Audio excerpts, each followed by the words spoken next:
everyone. So my name is Kahnawa Kevin Deer. I'm from the Mohawk community of Kanien'kehá.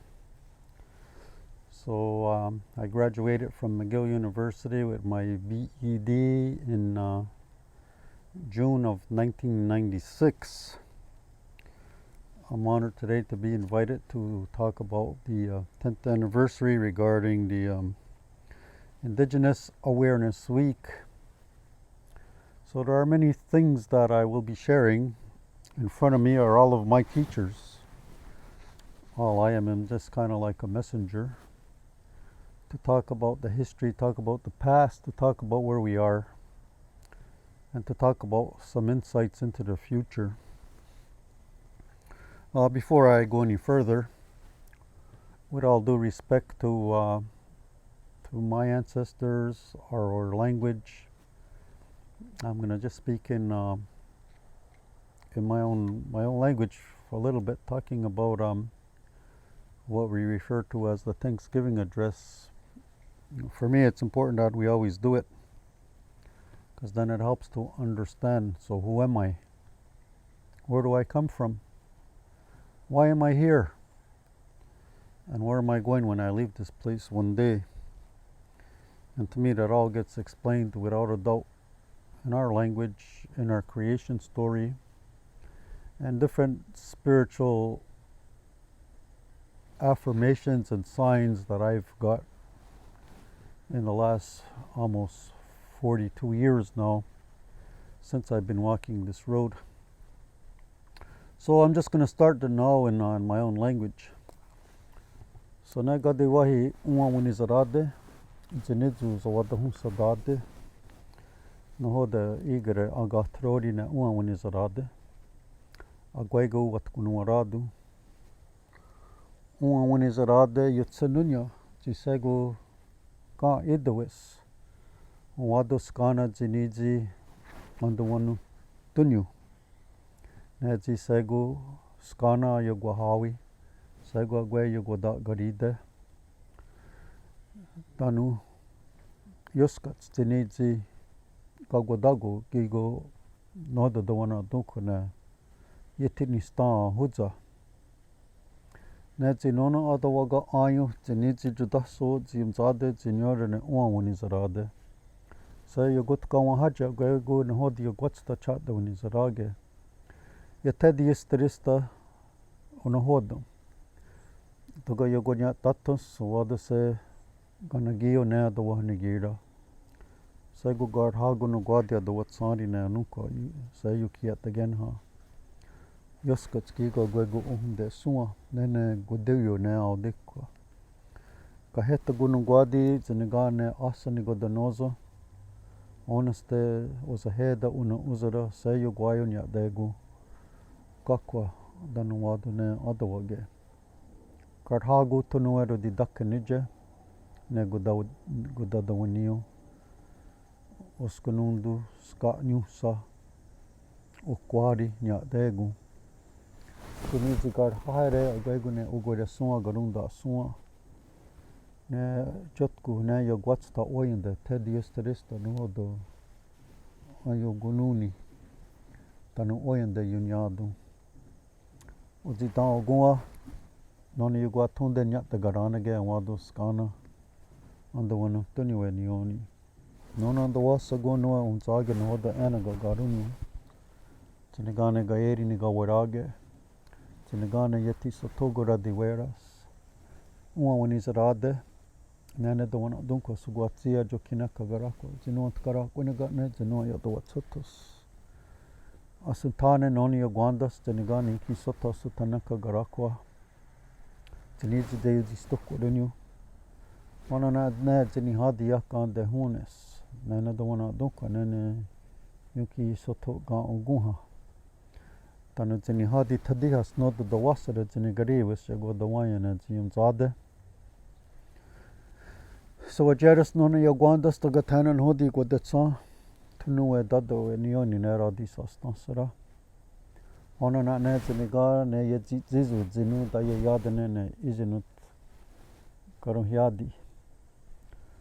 Nedzi ona ned wana dunkone so uyera ga so stonsora goa. Tanene the hudigun sadajin yoni rodiri wage. Ne nono humnagare ne gohnua do watsari ne skana. Tanagwegu say yuskats. Zinidzi yugoyena. Jutko giwai ne the gatko edokara niwane ne ge the wana dunkone ganuara dunsa. Ono ge wado ado watarunyu. Ono jaredzi ga idawes oa unizarade kadinayo tene zo ningura. So essentially, we're here today, and when we look around, and first thing is I was able to open my eyes this morning. So everybody had the opportunity to open two gifts, which was their eyes. Then when we got up and we looked around, so the first thing that comes to mind then is, we're here for another day. And as a result of that, we're supposed to offer our words of gratitude that we were able to get up this morning. And that this walking soil, this clay that is infused with spirit, that gives my spirit the ability to give it expression, that this thing is still working in a good way, that I try to keep it healthy, I respect it, and I give it thanks. And then why am I here? So I'm grateful I still have my mom, my family, my cousins, my aunts, uncles, all the extended family, all those people that come in to my life on a daily basis. I acknowledge them and give them thanks. After we finish acknowledging the people, now we talk to everything that supports us. The body and the bosom of the earth mother. It's like a baby comes into the world and needs the breast of its mother. Well, we're at the breast of this mother because everything that we need to sustain us, from that sacred breath that we take every second of our life, to all the food, the plants, and all of that comes from her body. So we refer to the earth as our mother because in our creation story, she is, because from her body we have a beautiful story that talks about from her head grew the tobacco. I got tobacco growing right behind me. From her heart grew the strawberry. From her breast grew the corn. From her navel the pumpkins and squashes. From her fingers the beans. And from her feet the potatoes.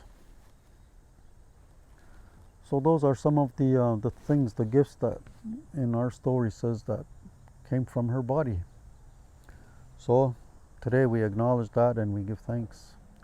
So then all of those things, so to the grasses, all of the fresh water, all of the life contained in there, all the fish, the whales, those insects, all of the grasses and the flowers, and then the strawberry, the leader of the fruit, the corn, beans, and squash, all of the trees, the forests, those animals that are free, the deer, the moose, the caribou, then all those beautiful birds. We leave this place, then we look up now and we acknowledge the four winds, the beautiful breeze today, and even those strong winds.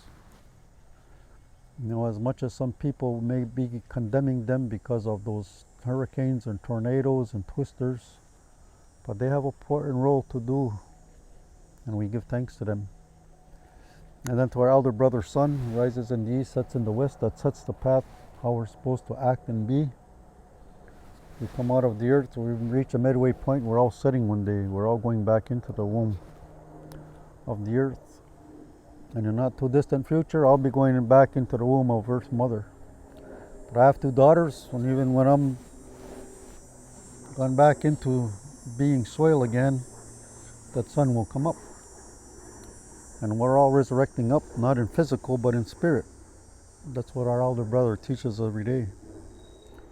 Then at night, we acknowledge our grandmother, the moon, who works in conjunction with the Creator's brother. And then they have a responsibility too. So she determines when we plant, when we hold ceremony, time of month of women, when babies are born, and on it goes. Then we have the stars, the star knowledge, the star stories, the star people.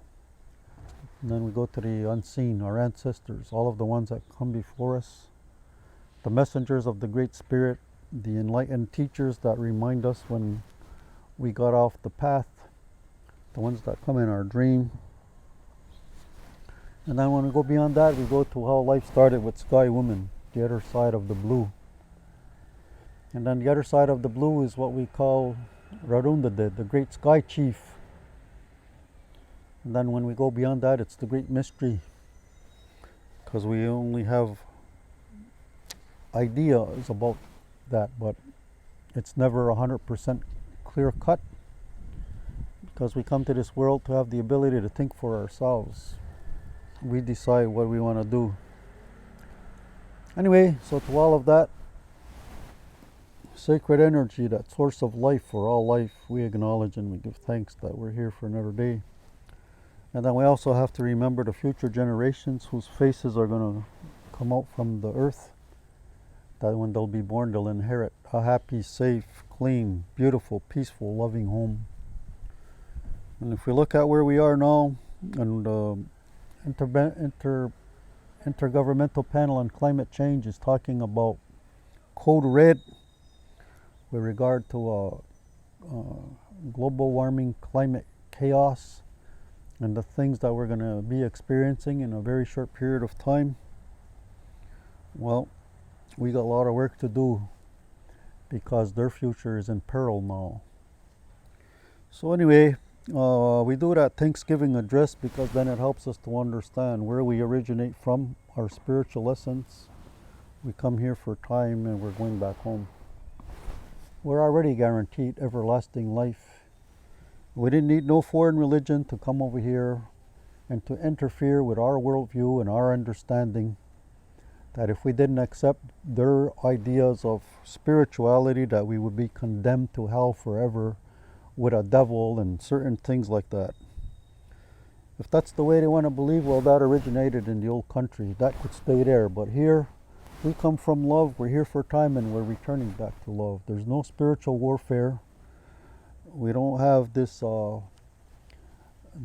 flawed self that just because of our birth already we're not in a good way.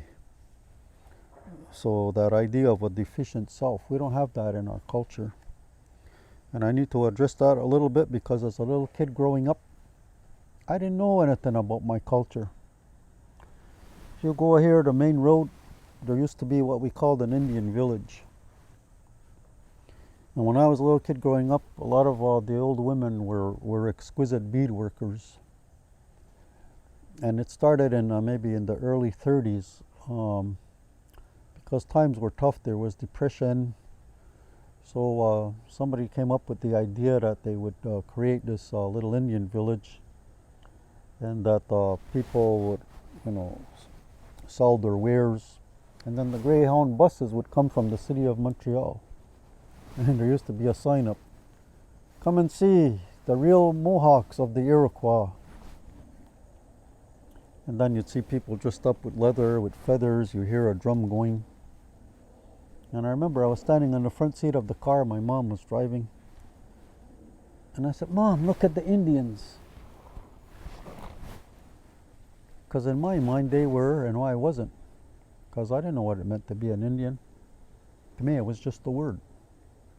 All I knew was Catholicism, Adam and Eve. I became an altar boy. All of that stuff about what Christianity talks about. But then as I went to high school and were exposed to different ways of knowing and understanding, they talk about the Bering Strait theory. They talk about evolution, the Big Bang theory, and I started to rebel, because when I started to question about what does it mean to be a Mohawk, I said, well, how was it that our people understood and believed before the Europeans got here? So I said, this church that's here in our community, that's a foreign thing. It wasn't always here. And then Mohawks are known for being great iron workers. And when I was younger growing up, most of my friends were older guys. I didn't hardly hang around with guys my age. Not to say that I didn't, but for the most part, I always spent time with my grandpa, with my uncles, listening to their stories. And some of the older men, I asked them, said, what happens to us when we die? They said, you're dead. I said, what about this idea about heaven and hell? They said, that's all BS. So who's ever putting that in your head? It's not true. So then I started to weigh it out, and I said, well, sounds good. I turned on the radio, and the song of the day says, 'cause we're here for a good time, not a long time. So have a good time, the sun ain't gonna shine every day.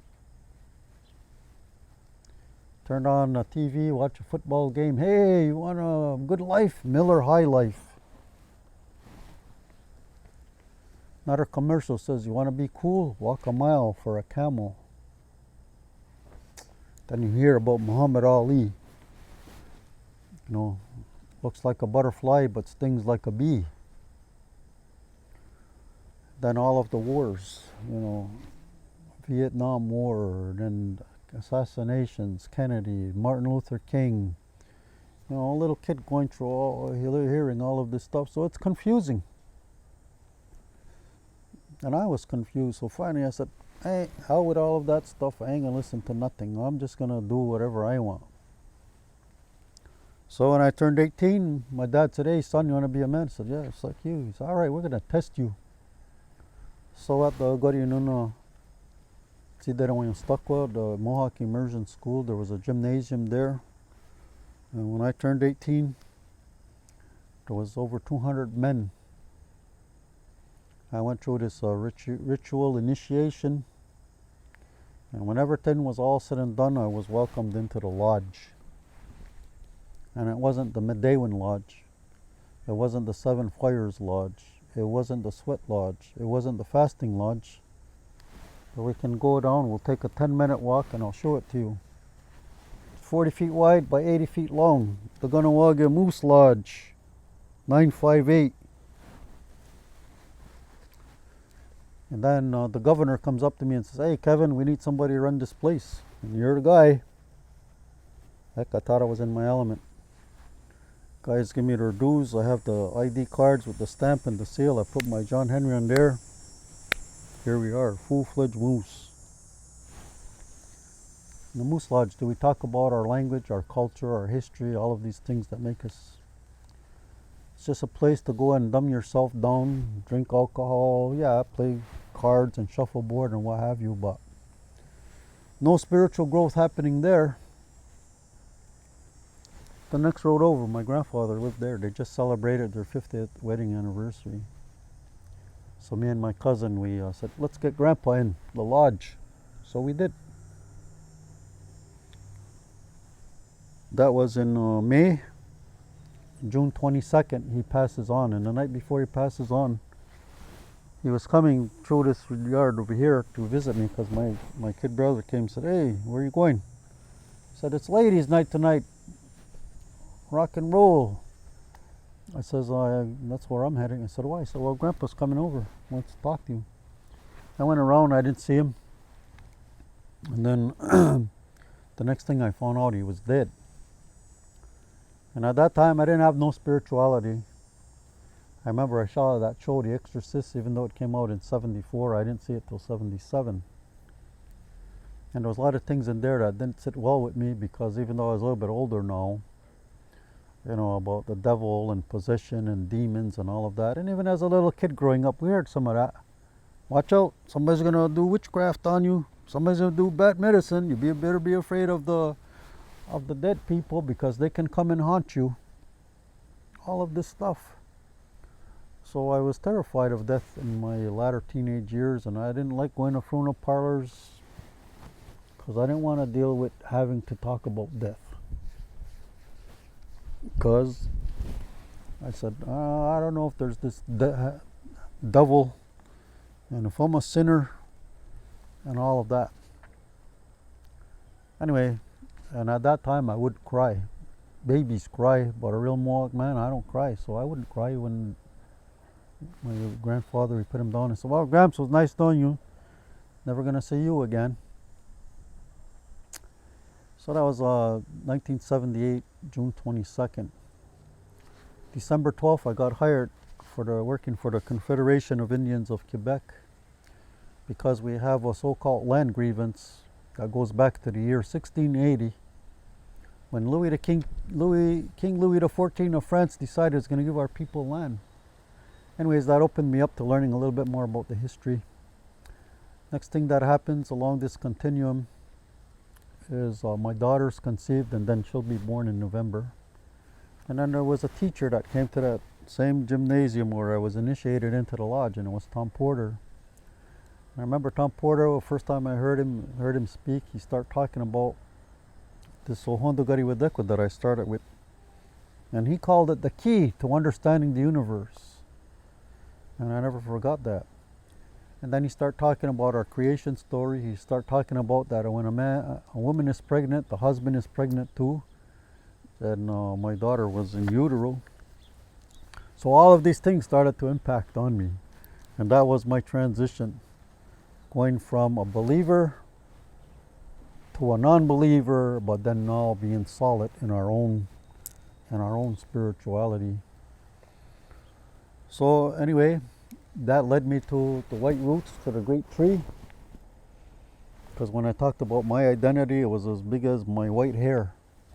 But then every day was a learning process. Started to learn the language, the ceremonies, the history, the songs, the dances, our own creation story. Now today, if anybody asks you, you're a Mohawk? Guataga, nohoda desa donzoni azatni gurayandane. Zini guawa nodo, agwegu, zinohodo, iu guawa, and wada gatrori. So now if you ask me what it means, speaking my language, I'll tell you our creation story, I'll tell you about our sacred songs, our dances, our history, everything. So that was my reformation in going into all of this. So now as we get into all of this, there are many things that happened along the way. One of the most paramount things that happened in my life was because I was a language teacher, there was a conference that was being held in 1992 at the Woodland Cultural Center in Brantford, Ontario. And the theme of that conference was called As Snow Before the Summer Sun. And apparently it was by a great orator by the name of Red Jacket, who was a Seneca chief. And he said, we, the Longhouse people, the 5 nations, were as snow before the summer sun. And what did he mean? So when I looked at that, I says, well, if we go back to that point in time, that was just the transition that was happening. Our people were introduced to the monetary system. Well, not here in Kahnawa, because we go back to prior to even 1680.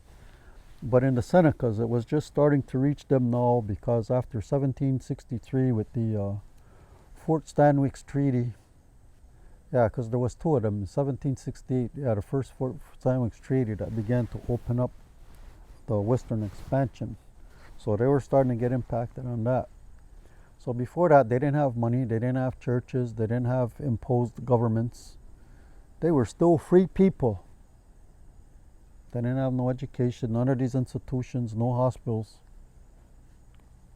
So now, as being snow as snow before the summer sun, meant that way of life is done. And if we look at how it was and how we're supposed to be, it's totally out of joint. Because the ceremonies, the songs, the dances, and everything that we say in our creation story that says how we're supposed to act and be, we're in total contradiction of it today. Because these things, the way we live, electricity, all of that is assault to the environment. And we didn't have really no say, because then we were confined to reservations. And then we had the residential schools where children were taken out, whether they liked it or not. Our men tried to defend the territories and all of that, but we were no match for some of the so-called armaments that was developed and was brought over here, and then the diseases and the sicknesses. And when some of our great chiefs thought about how much are we going to continue to defend and fight, they said, well, if we want those future generations to inherit and to be around, then we should kind of adapt and take in some of these things so at least our future generations will still be here, as opposed if we continue to fight and they'll just eliminate us all. So because of that adaptation and saying, okay, well, let's go along with the program as long as we could. So now we're still here. But as I said, we didn't have a say in the process. Even though we make treaties, that is the supreme law of the land that gives all of the settlers the right to coexist with us. When we were more numerous and populous, we held the so-called balance of power. And even though we did that, we said we'd still welcome you.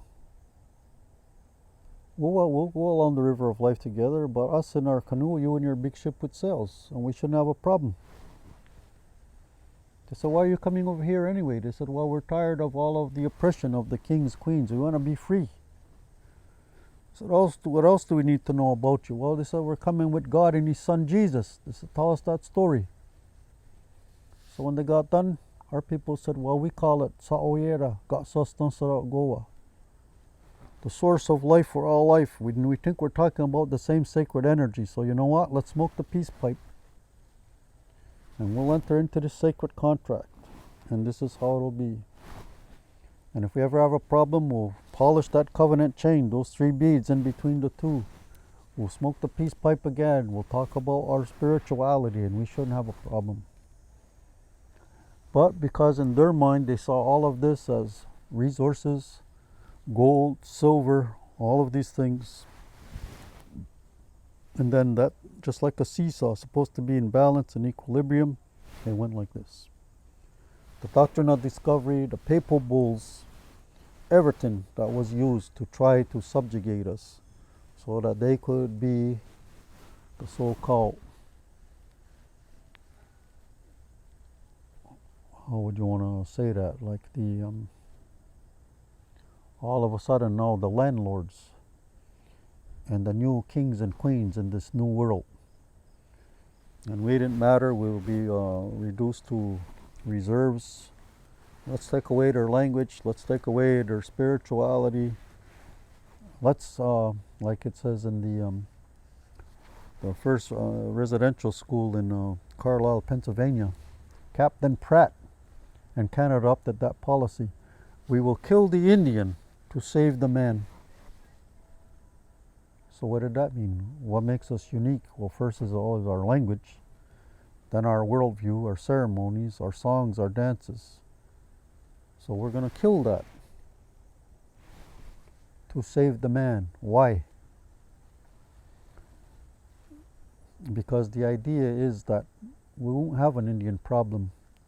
We won't have to reconcile anything with the past because we will be the owners of all of this land, its resources, and we'll never have to have any kind of guilty conscience about what we did in the past.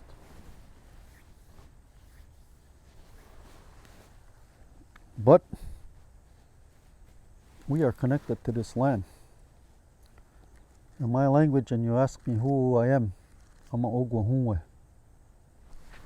Unwe is either male or female. Hunwe comes from the root word Zinawe, which means forever. If you ask me in my language, what is my clan? It says, what clay are you made of? Oniza daroda, dara is clay.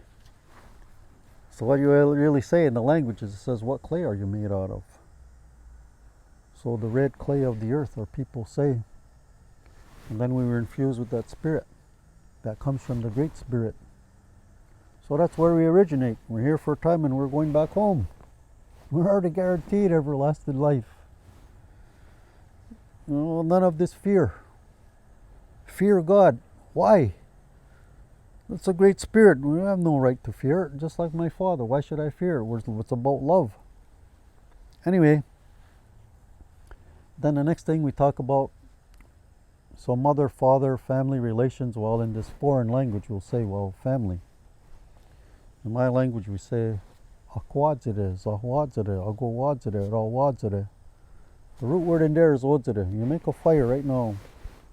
There's the smoke, there's the heat waves. You see the wood, you see the yellow. But then where the fire is actually consuming the wood, it's always bright orange. That's odzire. That's talking about the sacred fire that exists in our families. But it doesn't only exist in us as Mohawks. It's every human being has burning within their center of their being, that sacred fire. But do we see it? Do we understand it? No. Because if we did, all the wars stop immediately. You cannot kill another human being. You cannot rape a woman. You cannot steal. Because in that sacred cycle and web of life, you see that you're very insignificant, but yet you are still part of the greater whole.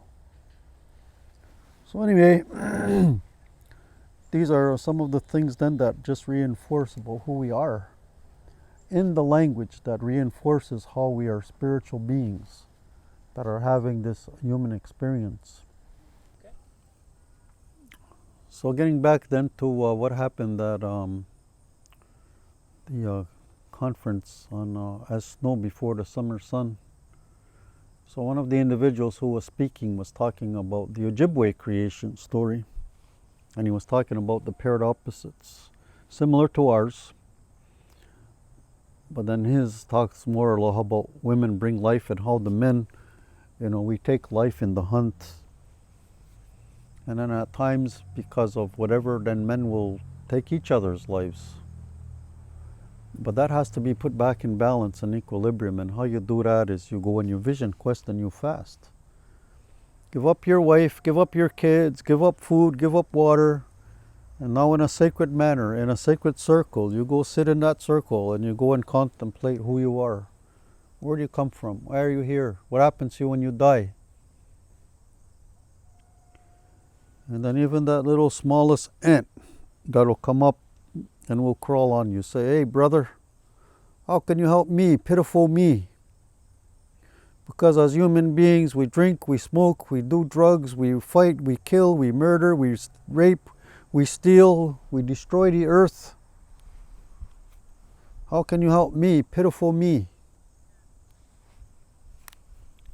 And be open to your dreams. Open yourself up to all the cosmic intelligence, those ancestors, and learn, observe. So even though I was already a faith keeper in the longhouse and could sing our great feather dance using that snapping turtle, and we talk about Mother Earth, it was still kind of like a flowery word. Yeah, it sounds nice. We say Mother Earth. But again, it was like when I was saying I was a Mohawk. It was only a word. So getting back to the speaker that was talking, and he said how you get in balance is to do this vision quest and fast. So when he finished his presentation, I went and I introduced myself and I said, this thing you're talking about, I want to do that. He said, sure. So we exchanged phone numbers and all of that. And then he would call me and share with me the preparations to begin to that coming May of 1993, when I would go vision quest and fasting. So I would get up early before the sun and offer my tobacco and what am I going here for and what do I want, what am I searching. So when the time finally came, we went to a place near Forest, Ontario, right off of Lake Huron. And then when the ceremony was done, and then I was darkened up in my sacred centers and put out in that circle, so there you are. No knife, no gun, no arrow, no nothing. In the wilderness where there's bears, different animals that let you know that if you think you're strong, yeah, I'll put you in your place, no problem. So when you're in the woods, a lot of guys are tough. They got a gun, they got a rifle, they got bow and arrow. But when you're walking in the forest where there's bears and different animals, that you're no match, and you know that they could kill you, then you start to understand what it means to be humble. Put your tobacco down and acknowledge all of those animals, free, doesn't matter, insects, the plants, the trees, that you're in their surroundings now. And you're coming to learn from them, so help me.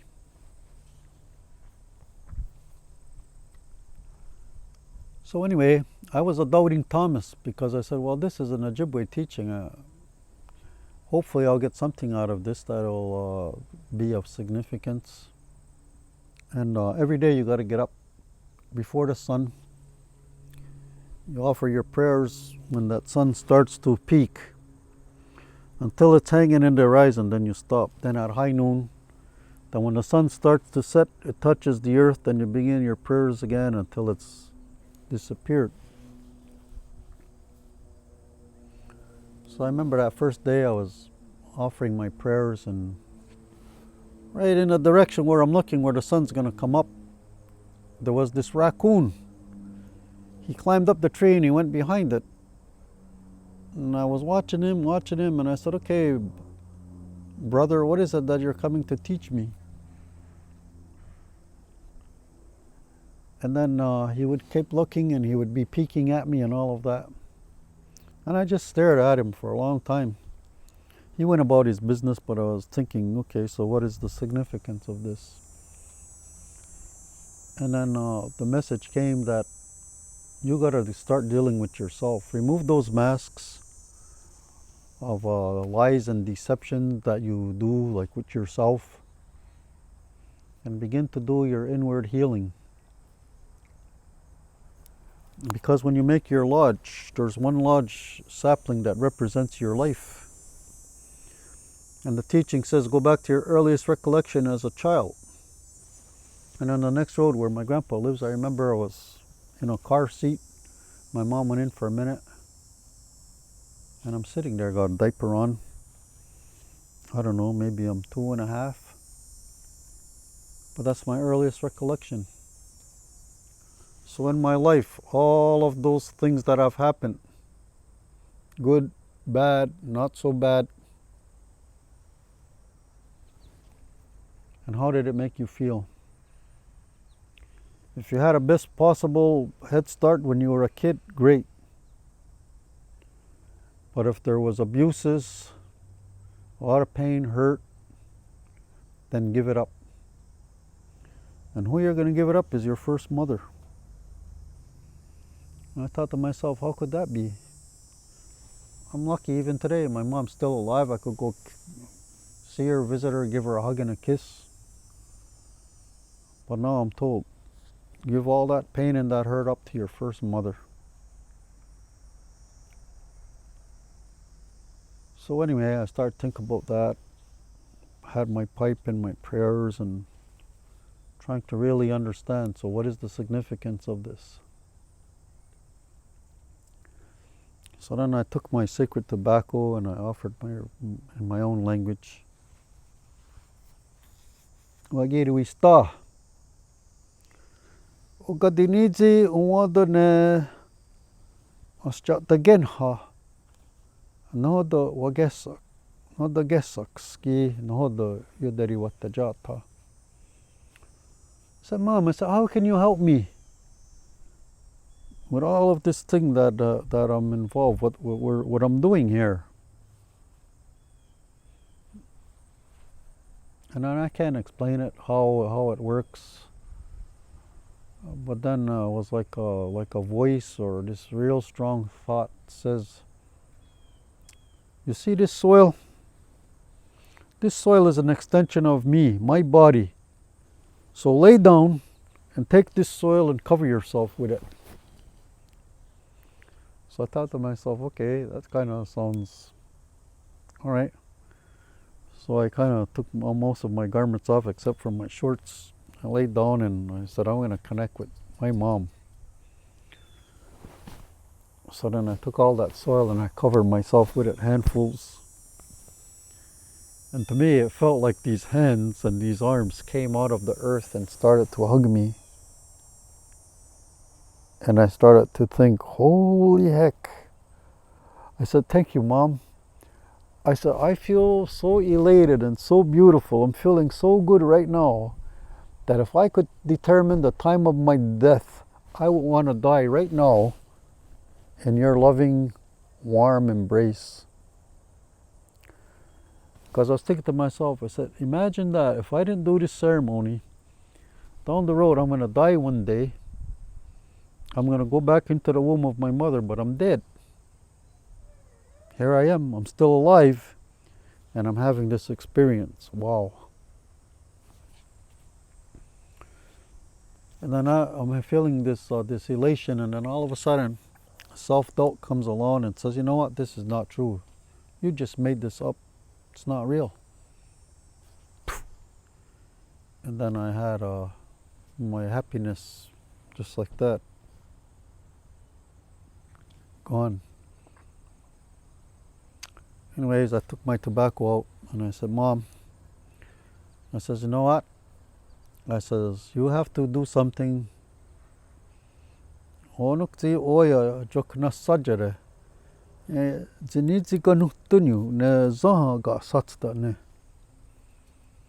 Mom, you have to do something that's going to prove to me without a doubt in my mind about this ceremony and how powerful it is. I took my tobacco and I offered those words, and I'm just all of a sudden again this woman's voice says, okay, get up and count your footsteps.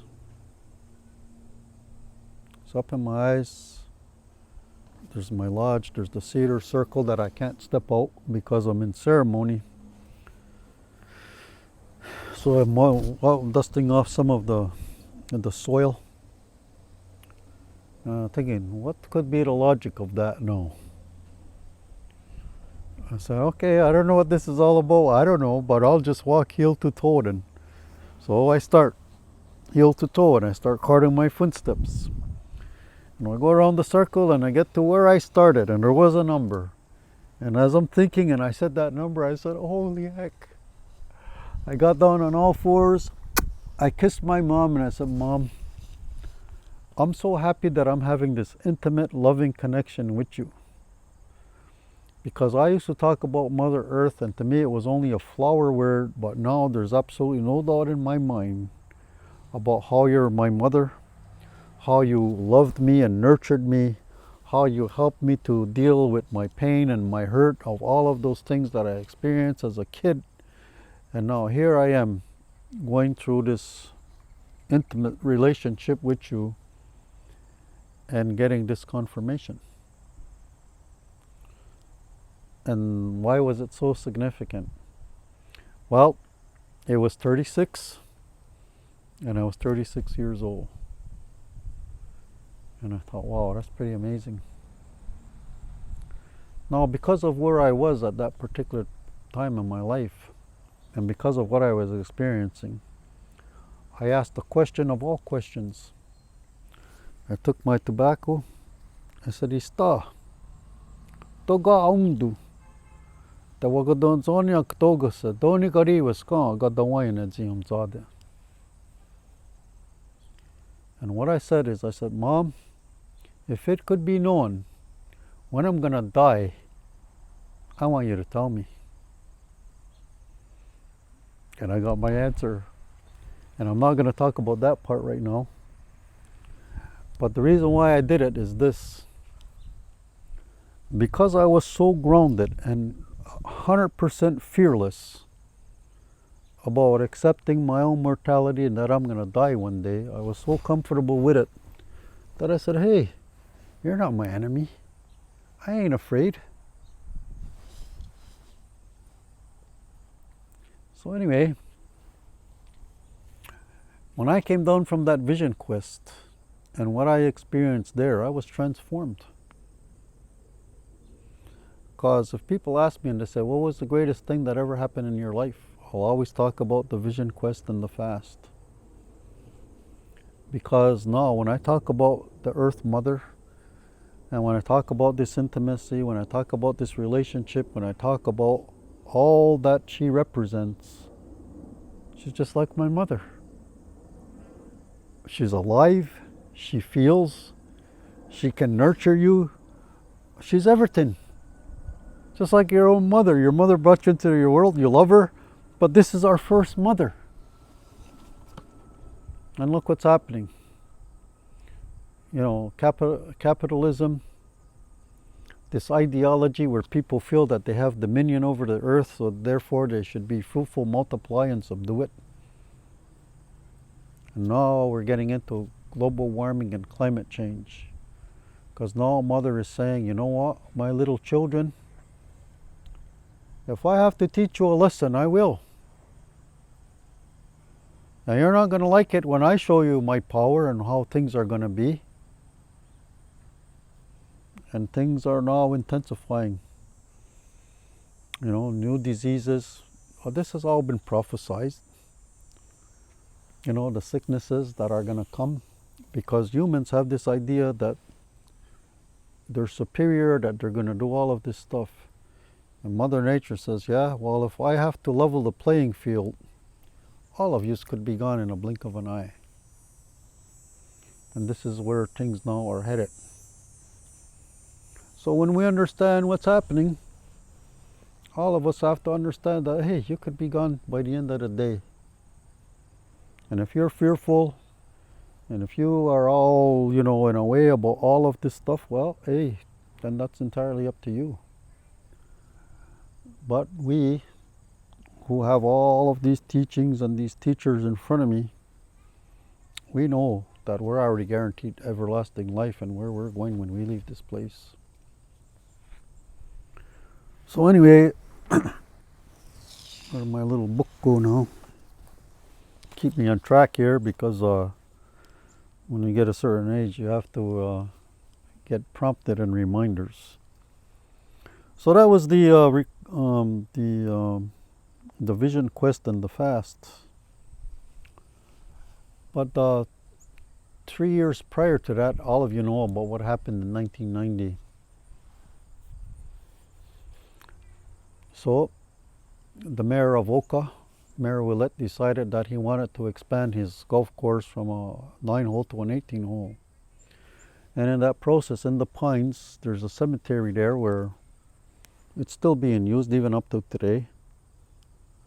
But what he wanted to do was going to impact on that.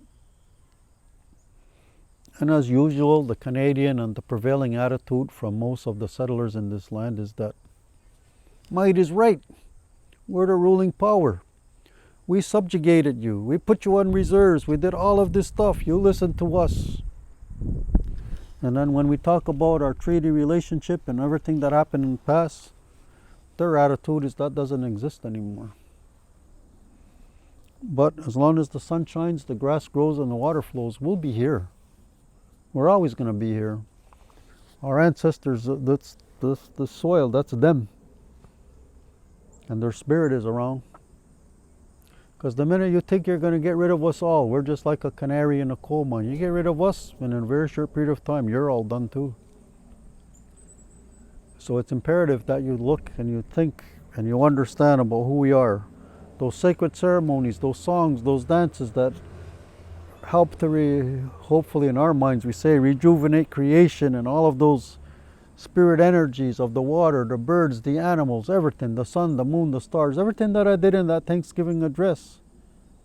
We say, continue to do your work so that we, these human beings that are the most insignificant, can still have a life. But anyway, so his attitude was, well, we're going to do what we want. So myself and two other individuals, we went to his office. We tried to give him a letter. He wouldn't see it, but we left it with his administrative assistant, and we said, that's sacrilegious. Leave our ancestors alone. Don't go bother that cemetery.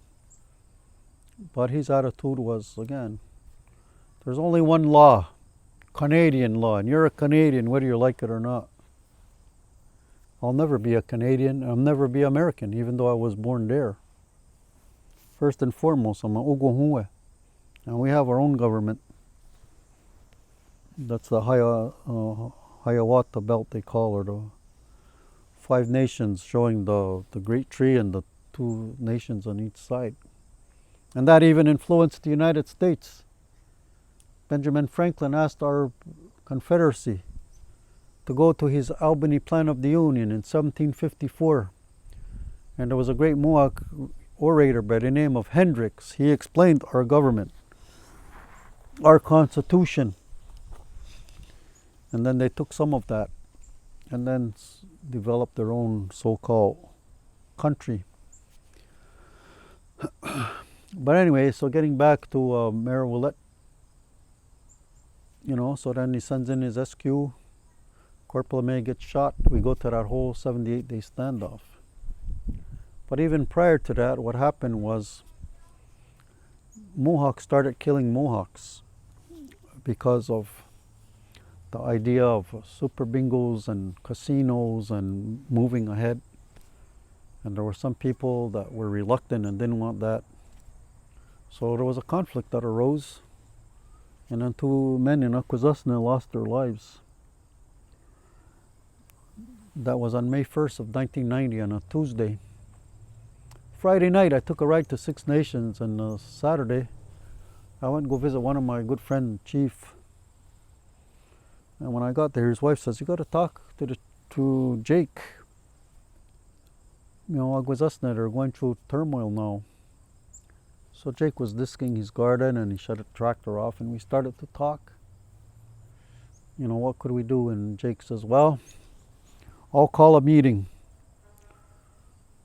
So he did call a meeting, and some of the chiefs and the clan mothers and some of the faith keepers and people, we had a meeting at his house. And the decision was, we're going to go call for the return of the peacemaker. Because when the peacemaker completed our league, our house, our ways of doing the restructuring from spiritual, social, and political, he said in the future, if this time ever would come to be, that we would do this ceremony. So we did, and that happened on Sunday morning, May 6th of 1990. So we asked for this intervention. So right after that, Elijah Harper gets up in the Manitoba legislature with an eagle feather and quells the Meech Lake Accord. July 11, 1990, we get in the 78-day standoff. So when we did that ceremony, and then you look at the things that started to happen, the indigenous spiritual resurrection started to intensify. And even more now, people started to pick up their language, their history, and this patriarchal foreign system that is keeping us suppressed is now being where it's going to be put in its place. Because many things happened. Tom Porter took a group of Mohawks into the Mohawk Valley. Orville Looking Horse, who carries that sacred bundle from the white buffalo calf woman, a miracle, the first white buffalo was born. So just like in the old country, the Magi, they prophesied that Jesus would be born. Our ancestors and the knowledge keepers, the ones who knew, they all went and they offered gifts to that white buffalo because she said, I'm going to return when the humans will be in trouble. And then on and on it goes. Many different things started to happen from that time. And then even I was part of a delegation where we, well, not a delegation, but a group of people where we went into ceremony and we consulted with our ancestors. And the ancestors said, no, what we got to do is we got to call on the horsepower. The horses have to come across this land. And they have to start in the west where our grandfather, the thunder beings, live. And that is going to begin wiping the tears of the seventh generation and start the healing of the Mother Earth. And those horses left in Vernon, British Columbia in the spring of 2003, and other people joined with them. And we coordinated a youth and elder summit, and those horses arrived at Six Nations on August 27, 2004. The late Chief Jake Swamp with a proclamation, and then the youth did a relay run, and they took that message to the United Nations. A few years later, 2007, then we have now Harper, or was it 2008? I think it was 2008. Harper acknowledging now the damage of the residential schools. And then we have now the beginnings of UNDRIP. So these ancestors and these spirits began to work about what was going to begin to start to happen now. So, and then in that time, because if we look and we ask ourselves, so, what's the significance of all of this? So I talk about the indigenous spiritual resurrection, all of this stuff, and there's so much more that's happening. Well, I'm only talking about some of the stuff that I have been involved with. Then we had the Idle No More movement. We have Standing Rock. We have all of the things that have happened. Then when the Wet'suwet'en came down here, first they stopped in Kanien'kehá, then they came here, and we did that ceremony, and that was just before COVID. That was in February, and then March we went into everything slowing down. And there was this woman on Facebook. I don't know who she was. I should have taken her name down and all of that, but I got inspired by what she said. She says, imagine that. We tried to put a economic slowdown on Canada, because it did. That main link train that was blocked, the corridor from Kanien'kehá, because it affected Toronto and everything coming from the west, was starting to have an economic slowdown in Canada. And then the train bridge was blocked here. So then this girl on Facebook said, we were doing our jingle dresses, doing all of our songs and dances and all of that. And Mother Earth says, you know what? I hear what yous are doing, so what I'm going to do is I'll show you how you do an economic slowdown. Then bam, here comes COVID, and then the world slowed down, and it was like the Earth Mother got a band-aid for a little while. Not so many planes traveling and cars and all of that, nobody traveling into work. The animals started to come back into cities. Some of the streams started to flow clean again, because our Mother is trying to show us, you know what, you better change what you're doing. And this is what we're going through right now with all of this. But anyway, so getting back to after we called for the return of the peacemaker, and then in the vision quest and the fast, I said, what was the significance of that when we did that ceremony, calling for the return? And the message that came when I was in that fasting vision quest was, you know what, the peacemaker never left. The peacemaker is in the sacred center of your being. And I thought to myself, wow, that's pretty amazing. Black Elk talks about being at the hub of the universe, where movement and stillness become one. Movement is time, stillness is eternity. And he thought it was Harney Peak. But then when he fully understood what he was experiencing, he understood that that hub of the universe is right here. But it's not only there, it's right in you. It's in you, it's in you. That sacred center. So the peacemaker, that, or now in our language we call the sacred fire, all of these things all started to coalesce and come together. And I thought to myself, wow, that's pretty amazing. So the first thing that I had to do when I came down from my vision quest is this thing. I had to love it and not condemn it anymore and think that my legs are too skinny or I'm not handsome enough or all these stuff where I was in conflict with it. And just come to this idea of loving it and being at one with it. And all of that pain and that hurt that I was angry about and all of that all went. And I was transformed. All of these things all coalesced. So I was feeling so good about it. So I was a teacher, and I went and go share it with one of the school principals. I shared it with some of the teachers. So the following year there was 5 more. So 6 of us we went Vision Quest again. There was a school principal, 2 school teachers, and 2 parents, and 1 was working with community services. So they went on Vision Quest and they had this experience. So then we started rites of passage for our youth. The community organization, community services, helped us with some funding and all of that. And there was a whole group that went through this Vision Quest and fasting, which was a great thing. But anyway, so finding that peacemaker and as I said, that sacred fire, or whatever you want to call it. And then just 2 years ago now, what happened was I was introduced to transcendental meditation. I remember my favorite rock band was the Beatles growing up. And one time I saw this guy who looked like Jesus. They were all around him. I didn't know who he was. They said, that's the Maharishi. And he introduced the Beatles to transcendental meditation.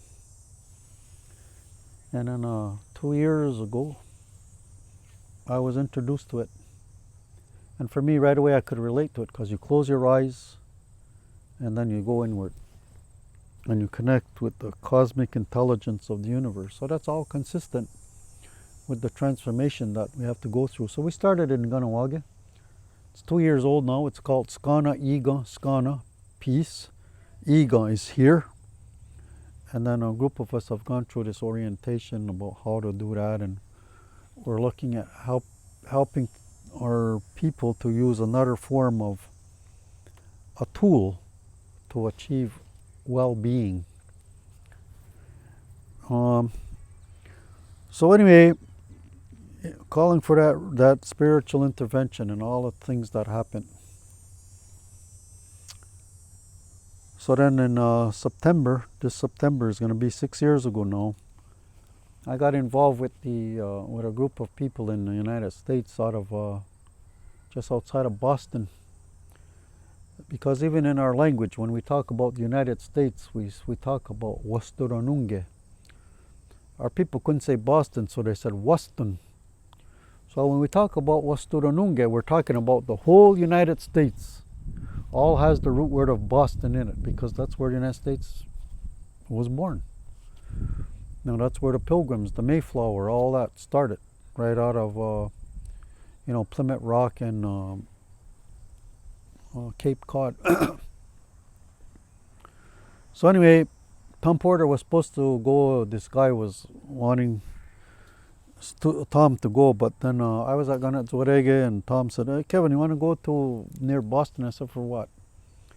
He said, there's this guy, I don't really know him, but he said he wants to know about our ways. I said, okay, I'll take all my teachers with me. I went. So then he starts talking to me about his grandfather and how he comes from, a family of money, influence, and power. And then he started informing me about monetary matters. And what happened in 1913 when Congress signed the Federal Reserve Act. And then what happened prior to that, when the bankers all got together in Jekyll Island, and they had this plan about how they were going to begin to enslave the people through different things that they were going to do with taxation, and through the administrative process, even their own people start to take away their liberties and all of that. And then what would happen is through this process, the bankers would get more powerful, and then that would lead to what we have now, where the multinational corporations now are the ones that, are the new kings. The new kings in the new world. So anyway, so what happens is I start getting educated about monetary matters, about how all the money that we carry on us is fiat currency. In 1971, Nixon took it off the gold standard. So money is backed by nothing. The only reason why this money works is because of public confidence. And the other thing about it is that it's all debt-based. Because in order for this thing to work, everybody has to go in debt. Because if everybody paid off their debts, the whole house of cards collapses. And then you go to a bank, you want to go get a mortgage for a house, a car. They don't even have that amount of money in their vault. You go to a bank, you open up a mortgage, and right then and there, they create money out of thin air. And when I found out how this system works, I said to myself, what the heck?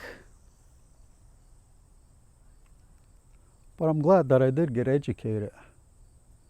Because now, when I'm going to go and be part of negotiations about anything, and the facade, and the lies, and the deceit that is being perpetrated every day by the so-called ruling governments with this money and everything that they says that runs the world.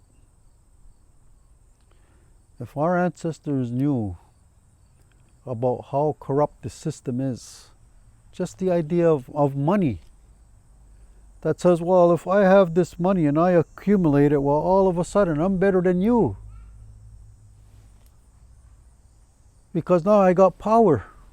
And because I got power, I can manipulate and I can control you. Or if they knew that the king and the Pope had ordained these papal bulls that said when you get to the New World, if they're not Christians, get rid of them. But yet they want to make treaty with us. They're already coming to the table with ulterior motive that they're not being truthful and honest. You can't make any agreements that way.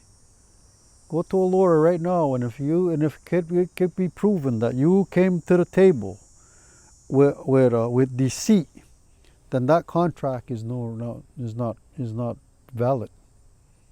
So all of these so-called treaties that the Europeans said, hey, extinguish title to these lands, there's no such thing as that. We don't even own it. It belongs to those future generations coming. All we do is we have stewardship over it. But all the settlers, you're in treaty agreement with us. And all our people said is, we will coexist. You have the depth of a plow. You're bringing wheat, you're bringing chickens, cows. Well, the depth of a plow for your sustenance. But beyond that, that's ours. Because you didn't come over here with any land. But then it's all of this. But now, as I said, we're challenging that because we're smart now. We're educated. I'm glad I got my education. I can speak this foreign language. I was able to read books. But I'm glad that I picked up my own language, my own culture, all of these things. Because now there's a whole set of different ways of understanding now that we have to begin to talk about.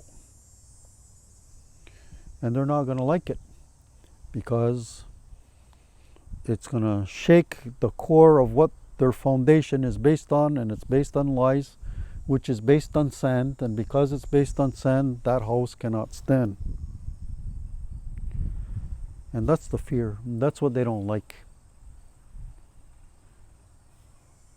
And then now we have these 215 children whose spirits have resurrected up from the dead. And this is what's happening because the fear that they used, first of all with their religion, and hell and devil and burning and all of that, and then their form of government, and then their money, all of this lies and deceit that was used so they could try to establish and say, this is our country. We will kill the Indian to save the man. And now what's happening is these kids are resurrecting up from the dead. And as they're resurrecting up of the dead, this curse and this spell, that's what I call it, a curse and a spell that originated from the old country to cover our eyes, is now being lifted. And now majority of people are coming to the realization that we've been lied to, that we've all been used, manipulated, and controlled by the ruling elites and the multinational corporations. And now because of global warming and climate change, all of these things are coalescing. And hopefully they're bringing us to this understanding that all of us, as human beings, we better start seeing different. We better start hearing different. We better start speaking different. And together, we better start working and doing different, because time is of the essence. If we don't have to be around. We'll all be gone in a very short period of time. And in the final analysis, we could say, you know what? We were so smart. We had all of these Ivy universities and institutions, higher forms of learning. Well, yet the very thing that sustains us and gives us everything that we need every day, we destroyed it in our own stupidity. And this is where we are. So now, you know, on Canada Day, Nakas had asked me if I would go to Montreal, near the base of Jean Mance, the Mount Royal. I said, this time when I go, I said, I'm not just gonna talk. I says, I want to make a fire, because we're talking about the sacred fire. That sea of orange, every child matters that you see across this land is Ojire. It's that bright orange. The Ojibwe is talking about igniting the 8th and final fire. This is where we are.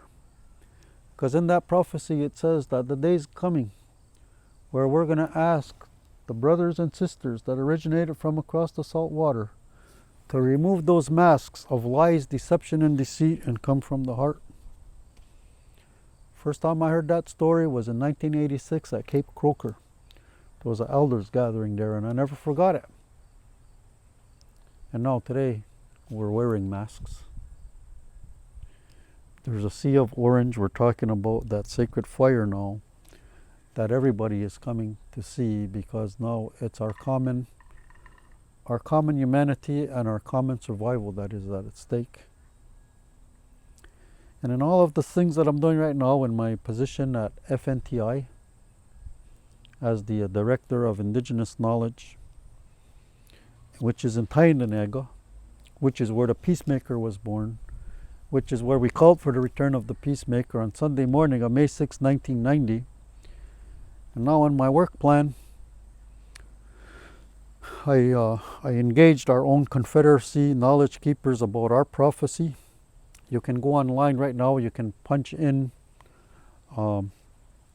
prophecy gathering FNTI, and I got Inuit from the Inuit, North America, Central America, the Aztec and the Mayan leaders, spiritual leaders, to the Kogi in South America.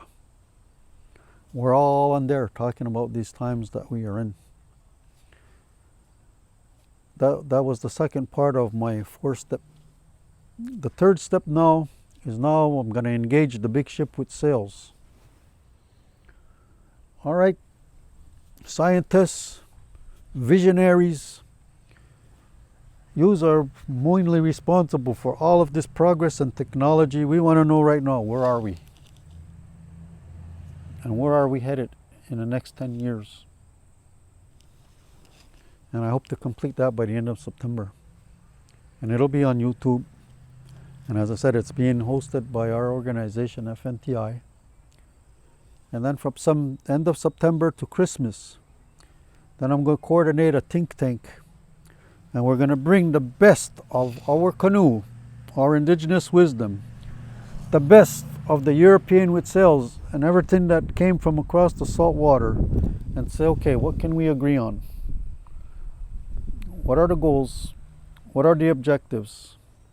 And what are the recommendations? And then we put it out to every level of government, from local, municipal, provincial, state, federal, and beyond. And this time, if you don't want to listen to what we're saying that is infused with the indigenous wisdom of this turtle island, well then whatever's coming down the road, don't say you haven't been warned. Because when Mother Nature, as I said, is going to discipline us, she has no mercy, none. And then if we need a whooping because of our short-sightedness, well, we deserve it. But hopefully, the powers that be will be shaking in their feet and say, we better start listening to the indigenous wisdom of this turtle island anyway, because this knowledge is born from here. Because I can't talk about the whole country or what exists over there, because that's over there.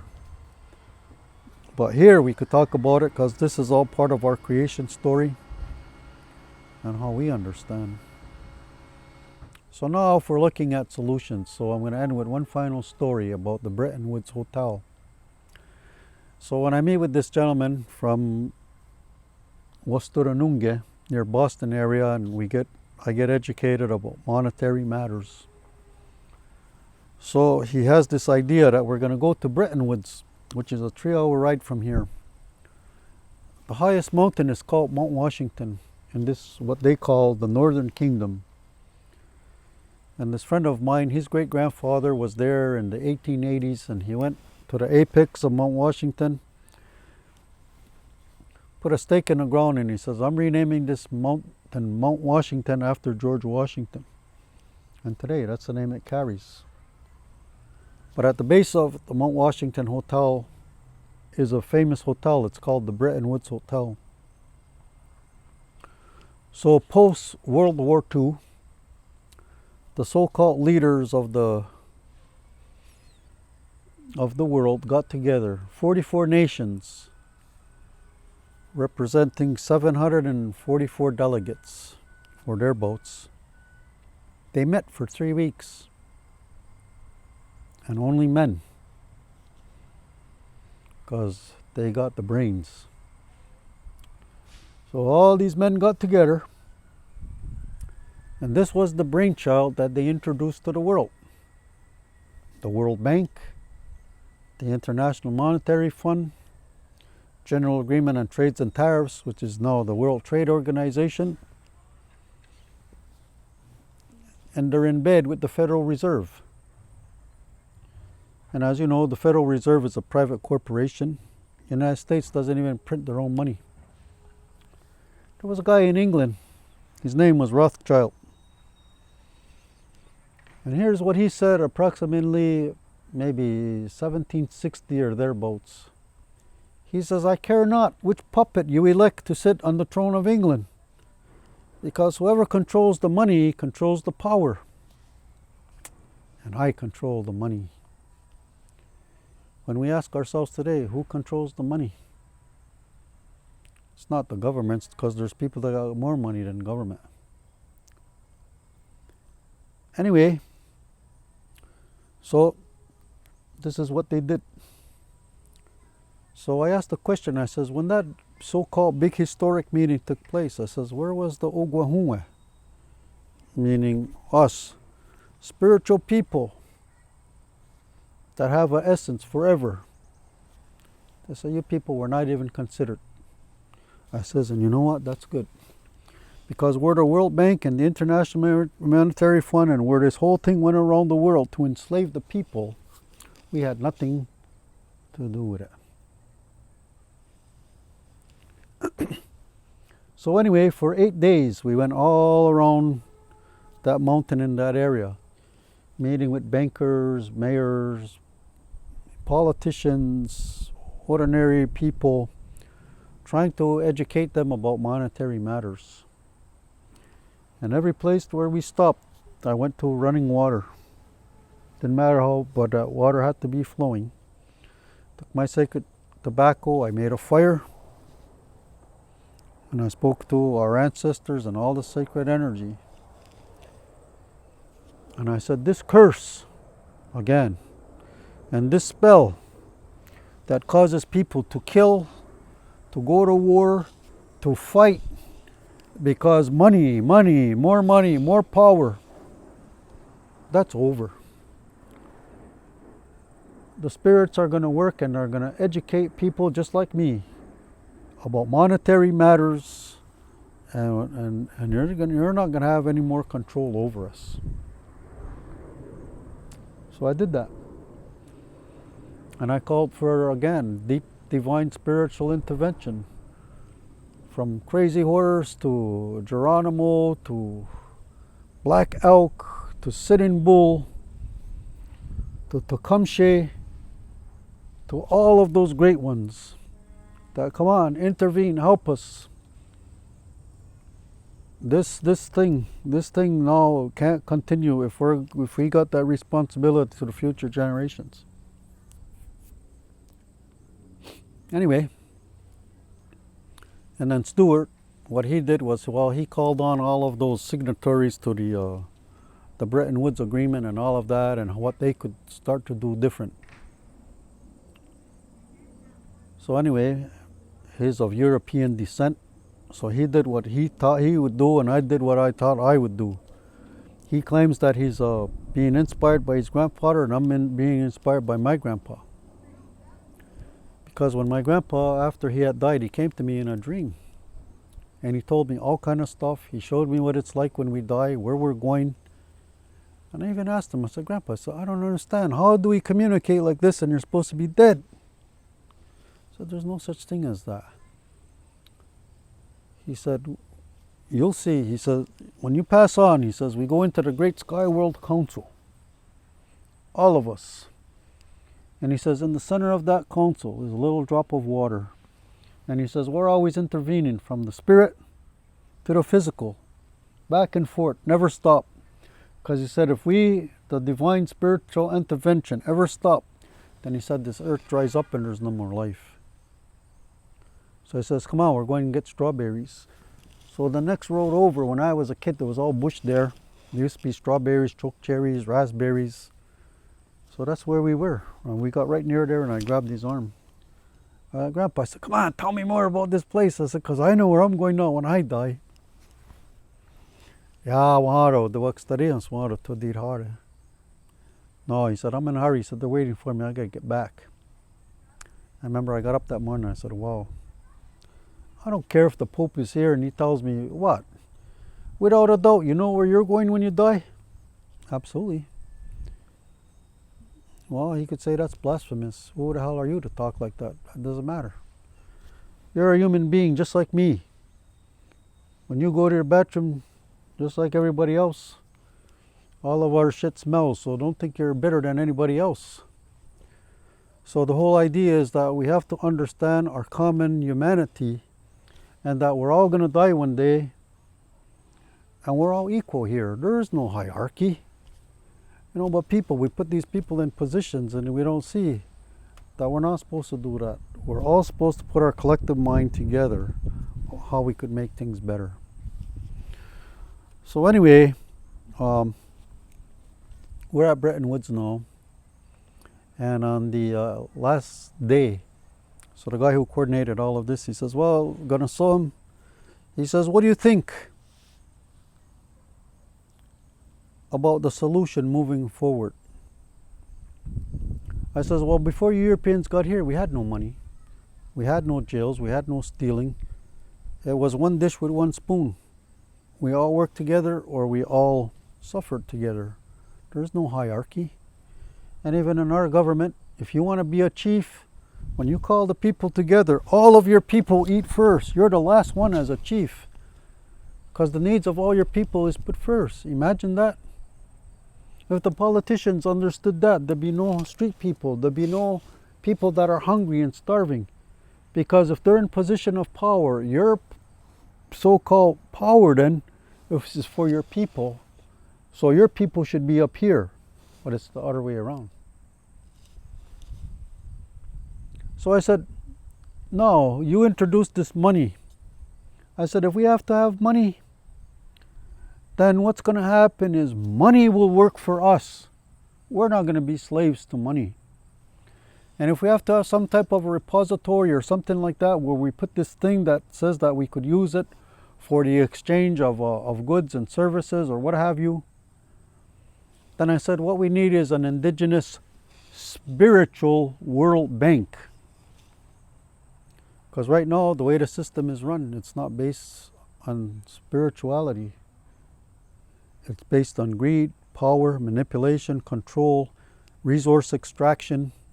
The rich get rich, the poor get poorer. Wars are created, they go in there. When you fully understand the system, you see how corrupt it is. So what I said is we need a spiritual World Bank. And then this money will get redistributed based on 3 principles. Number 1, world peace. No more military industrial complex where trillions of dollars are spent in armaments. World peace. Number 2, environmental stewardship. This whole earth is the Garden of Eden. It's a sacred body of the Mother Earth. You get married, your wife, her whole body is sacred. There's not one part that you say that, well, I dislike this part of you. The whole earth is holy, holy land. Not just in the Middle East where they think that's holy land. The whole earth is holy land. So environmental stewardship. Let's get back to planting. Let's have trees. Let's get the heck off of these fossil fuels and get back to more living like the Amish. No electricity, no cars. Simple. So environmental stewardship. And number 3, we eradicate every form of so-called poverty and famine worldwide. So in order to do that means we're not going to have any more rich people and ruling elites. Because what they got to do is they're going to have to share, start giving away. Give away your wealth and all of that, and the people that are less advantaged, bring them up to scale. Just like how it was before you got here. We had no money. We all prosper together or we all suffer together. Heck, there was some growing European men. They came to me with tears in their eyes, crying. They were so touched by what I said. They said, buddy, if you could pull this off, you'd be our savior. I don't want to be nobody's savior. But all I will say is that with the knowledge that I acquired about understanding the lies, the deceit, more people need to understand that so that together we can change it. Because it's all full of lies, deceit, and corruption. And if everybody understood the ideas and principles that I'm talking about right now, all the wars end, all the murders end, all the rapes end, all the missing and murdered indigenous end, all of this so-called,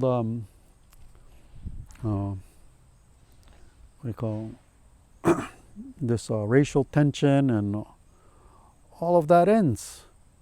Because then we see that when we look at each other, we see the Great Spirit, or we see God, or we see that sacred fire. And then when we get it, we all change. We change the relationship with ourselves. We change our relationship with each other. We change the relationship of how we understand the earth. We change our relationship with our ancestors and where we're going when we leave this place. And that's the simplicity and the beauty of it all. But it's all been convoluted. It's all been hijacked and manipulated. And we as people are nothing but pawns in the game of monopoly, which is being monopolized, and we are nothing but economic slaves that are being used, abused, misused, and when we're done, they don't care. So all of this capitalism, the idea of looking at the earth as something that could be plundered, is now bringing us to our existential crisis, that we better get a handle on it because time is of the essence now. So the universities, all of these so-called higher institutions of knowledge better start to retool their curriculums and all of that, and get people to understand, getting back to less is more, simple life, whatever you could do to kind of like limit your impact. Like in my basement, I got a Harley Davidson, but that thing is gonna collect cobwebs. I used that once this summer, but now they talked about code red. I said I ain't using it because I'm not just gonna go on a joyride and then I'm adding more carbon monoxide to the natural world. I'm not gonna be flying. I'm not taking no vacations. I don't care if I don't have to go anywhere. The less I stay home and be grounded, the happier I am, because in my lifestyle, and because that's what it comes down to. What are we all gonna start to do different? We can't leave it on government, because we have to understand that we are part and parcel of the process too. Not buying clothes just because you think you gotta buy it, spending for nothing. I got enough clothes, I got enough shoes, I don't need anything. Some of my clothes, my pants were from 25 years ago when I was a school teacher. I still fit it in the same size, so to me it doesn't matter. But the whole idea is we gotta look at new ways of doing. And I even go so far as saying that even one day, there's nothing going to prevent us from making our own currency, where we have trade and commerce between our own reservations and all of to help our own people. Because the way the taxes, they're being taxed.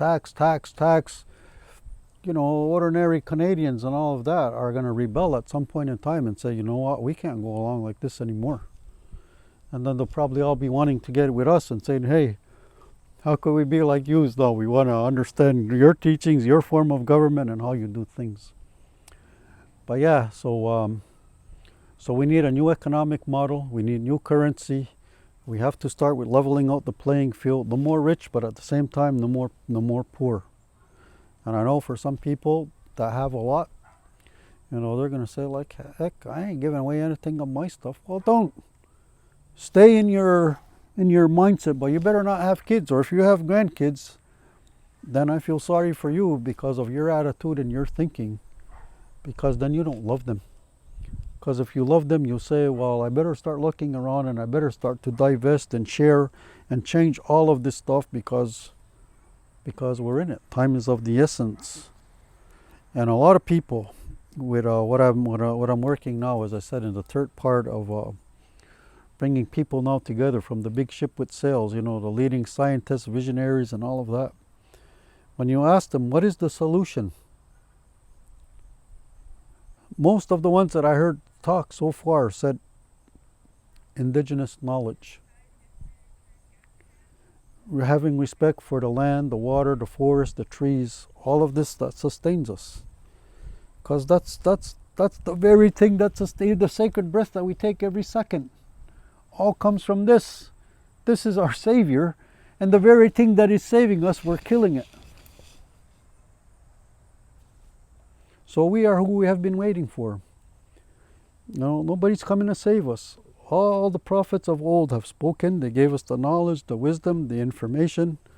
Everything is here. All these things are gifts. But if we want to destroy it, well, in the end, we destroy ourselves. But if people that came to this Turtle Island listen to the indigenous wisdom and teachings, and we start to take it wholeheartedly, and we stop, and we say, okay, what are we going to start to do different? We can. It's not that difficult, but it means getting out of ego, getting out of this thing that I'm right and you're wrong. And we come now from this place of, look, we're in this together. So let's put our best common minds together, and let's look at the solutions of what we're going to do now for those future generations that are in peril. So with that, I'd just like to say, thank you to all of you students who will be hearing some of these teachings and all of that.